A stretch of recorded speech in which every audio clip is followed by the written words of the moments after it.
This video will assist you as you select and identify your evidence-based and informed interventions. At this point in the process, you would be starting step 5, which means that you should have completed steps 1 through 4 in order to move on to this step.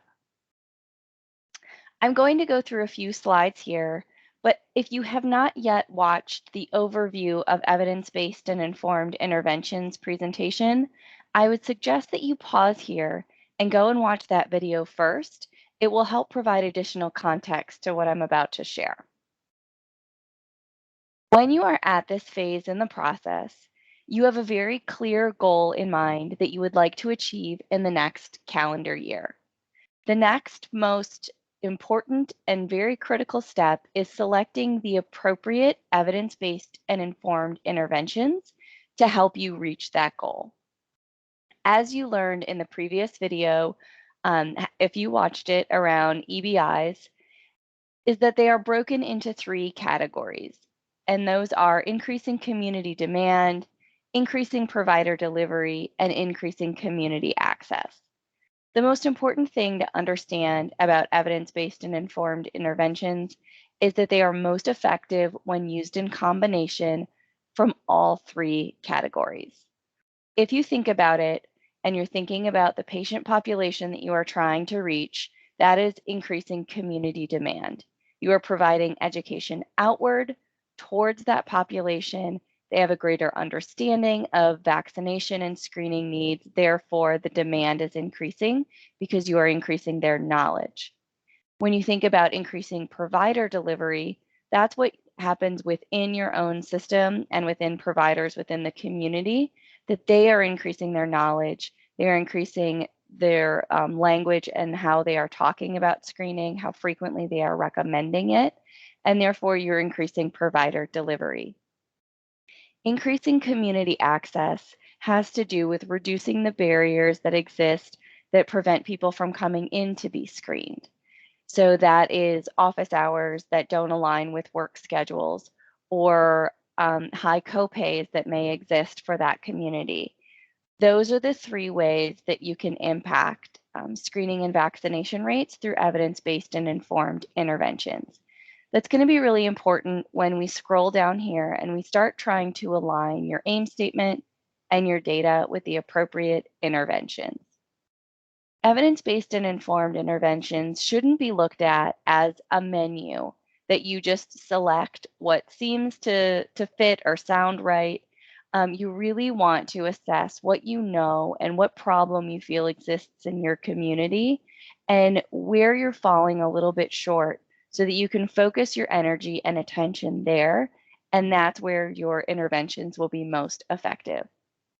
You'll see additional detail about each of the categories here to help you as you're thinking through what might be the right intervention strategy and what might be the specific intervention that you may want to take on for your specific project.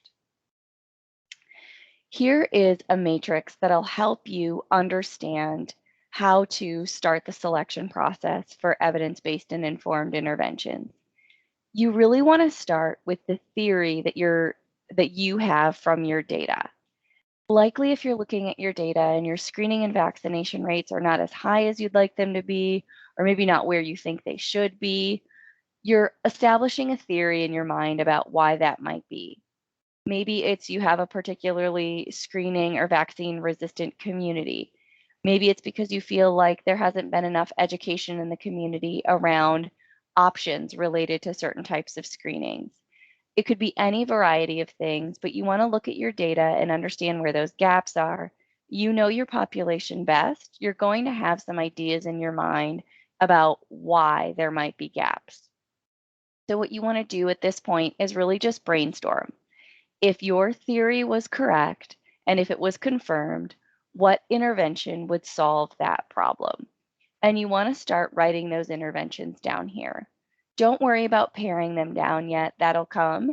You really want to think through what are all the options, what might be the ways that you can impact your community and help achieve your aim statement. Then you want to take a look back after going through that process Is there any additional data that you need to collect from within your system to confirm your theory or to better understand the problem that might exist with why you have lower screening or vaccination rates than you anticipated? This is the time to take a pause from this process and go back and collect some additional data points. It doesn't necessarily have to be numbers. Maybe it's asking questions of providers, maybe it's looking at process maps, maybe it's just gathering some additional information that is going to help you tell the full story. Once you have that information, come back and continue with the steps. After you've done your additional data collection, now you want to start making some decisions about what interventions align based on all of the data that you've compiled. So you're going to take the interventions that you brainstormed above and decide, okay, we received our additional data. We now know what we needed to know in order to answer these questions, and we can pare down our list. Here are some key factors that you need to consider when you're paring down your evidence-based and informed intervention list. Because even if it's the right intervention to solve the problem that you have in an idyllic world, if you don't have the resources to actually execute that intervention, it's not the right intervention because it's not the right time within your facility. So you also need to be open to thinking of other ways to solving the problem that you've identified in your aim statement. And here's some questions you want to ask yourself. Do you have the appropriate resources to implement that intervention? Do you have stakeholder buy-in if it's going to take groupthink and a lot of individuals to assist with that process? Is it feasible? Is it appropriate for your target audience? And do you have leadership support? And is that necessary in order to execute that intervention? This PDF will help you as you list out the possible interventions that you brainstormed, and then asking yourself these questions in these categories to pare down your list. You don't have to end with 3. We gave you the option to fill in 3 possible interventions because it seemed like an appropriate amount to tackle in one calendar year. You can have fewer, you can have more, but if you're thinking about following the rule of having interventions across each strategy, 3 also makes a lot of sense.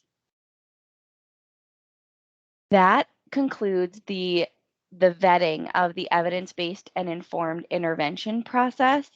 If you have additional questions about this or you're just not sure what interventions will align with the data that you're seeing or the work that you've done in years previous, please do not hesitate to reach out to the ACS team, and we'd be more than happy to assist you with this process. This can be one of the most complicated and confusing parts of developing your collaborative action plan, and also the most critical. So we want you to know that you have additional resources to help you throughout this process.